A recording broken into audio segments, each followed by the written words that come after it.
Hi everyone, welcome back to my channel Telugu home foods and welcome back to one more video. ఈ వీడియోలో చాలా టేస్టీగా సింపుల్గా సొరకాయతో దప్పడం ఎలా పెట్టుకోవాలనేది చూపిస్తున్నాను. ఇది మనకి చాలా టేస్టీగా ఉంటుంది. వీడియోని ఎక్కడా స్కిప్ చేయకుండా చివరి వరకు చూసేయండి. ఈ సొరకాయ దప్పలంని ప్రిపేర్ చేసుకోవడానికి ఫస్ట్ సొరకాయని తీసుకోవాలి. ఈ సొరకాయ ఎంత లేతగా ఉంటే మనకి దప్పలం అనేది అంత టేస్టీగా ఉంటుంది. ఇలా తీసుకున్న ఈ సొరకాయని నీట్గా వాష్ చేసుకున్న తర్వాత ఆ సొరకాయకున్న పొట్టు మొత్తాన్ని పీల్ చేసుకోవాలి. తర్వాత ఇందులోకి ఆనియన్స్ని తీసుకోవాలి. ఇక్కడ నేను మీడియం సైజ్ ఆనియన్స్ని ఒక 4 తీసుకుంటున్నాను. ఇప్పుడు వాటి మీద ఉన్న పొట్టును కూడా పీల్ చేసుకున్న తర్వాత పచ్చిమిర్చిని తీసుకోవాలి. వీటిని కూడా ఒక 7 నుంచి 8 వరకు తీసుకొని వీటన్నిటిని నీట్గా వాష్ చేసుకొని ముక్కలు కట్ చేసుకోవాలి. ఇక్కడ నేను చూపిస్తున్నట్టు వీడియోలో సొరకాయని ఎంత పెద్దగా వీలైతే అంత పెద్ద ముక్కల్ని కట్ చేసుకోవాలి. మనం ఈ సొరకాయ దప్పడంకి ముక్కల్ని పెద్దగా కట్ చేసుకుంటేనే టేస్ట్ అనేది బాగుంటుంది. తర్వాత ఆనియన్స్ని కూడా వీలైనంత లావుగా కట్ చేసుకొని పక్కన పెట్టుకోవాలి. ఇలా అన్నిటిని కట్ చేసుకున్న తర్వాత ఇప్పుడు దప్పడంని ప్రిపేర్ చేసుకోవడం కోసం స్టవ్ మీద మందంగా ఉండే గిన్నెను పెట్టుకోవాలి.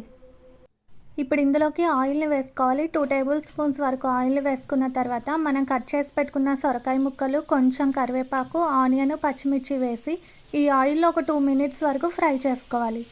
ఇది ఇలా ఫ్రై అయిన తర్వాత ఇందులోకి పసుపును వేసుకోవాలి. పసుపు ఒక 1/2 టేబుల్ స్పూన్.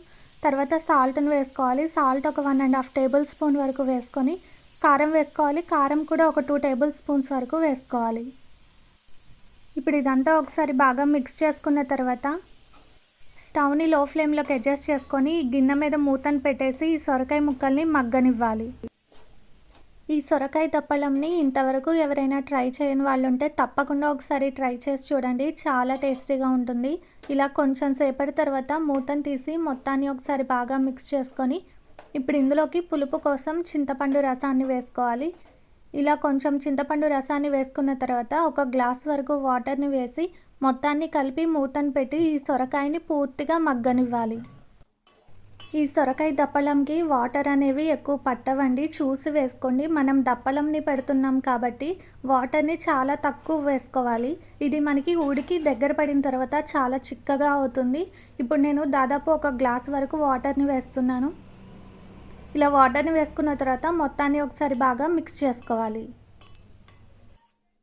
ఇప్పుడు ఇందులోకి కావాల్సిన వాళ్ళు సాంబార్ మసాలాని కానీ లేదు అంటే ధనియాల పొడిని వేసుకున్నా కూడా టేస్ట్ అనేది బాగుంటుంది.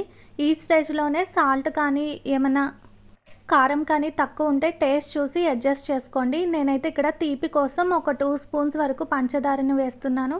తర్వాత ఇందులోకి వాటర్లో కలుపుకున్న బియ్య పిండిని కూడా వేసుకోవాలి. ఇప్పుడు ఇదంతా ఒకసారి బాగా మిక్స్ చేసుకొని మూతను పెట్టి చిక్కపడే వరకు ఉడికించుకోవాలి.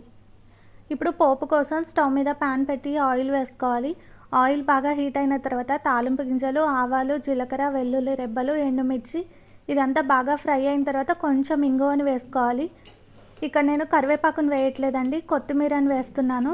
ఇలా కొత్తిమీరని కూడా వేసుకొని తాలింపు మొత్తం బాగా ఫ్రై అయిన తర్వాత ఈ తాలింపు మొత్తాన్ని ఆ దప్పలంలోకి వేసుకోవాలి. మనం ఆల్రెడీ కరివేపాకుని ముక్కల్లో వేసాం కాబట్టి ఇక్కడ నేను యాడ్ చేయట్లేదు, నచ్చిన వాళ్ళు వేసుకోండి. చూసారు కదా, మనకి సొరకాయ దప్పలం అనేది బాగా దగ్గర పడింది. ఇప్పుడు ఇదంతా ఒకసారి బాగా మిక్స్ చేసుకొని దీన్ని మళ్ళీ ఒక 5 to 10 మినిట్స్ వరకు ఇలా ఉడికించుకోవాలి. ఇది ఇంకొంచెం దగ్గర పడే వరకు ఉడికించుకున్న తర్వాత ఫైనల్గా కొంచెం కొత్తిమీరని చల్లుకొని స్టవ్ ఆఫ్ చేసుకొని వేడివేడిగా అన్నంలోకి తింటే చాలా టేస్టీగా ఉంటుంది. వీడియో నచ్చినట్టయితే తప్పకుండా ఒక లైక్ చేసి ఈ రెసిపీని ట్రై చేసి ఎలా ఉందనేది కామెంట్ చేయండి. ఇలాంటి మరిన్ని టేస్టీ రెసిపీస్ కోసం నా ఛానల్ని సబ్స్క్రైబ్ చేసుకొని పక్కనే ఉన్న బెల్ ఐకాన్ని ట్యాప్ చేసి ఆల్ అనే ఆప్షన్ని సెలెక్ట్ చేయండి. Thanks for watching.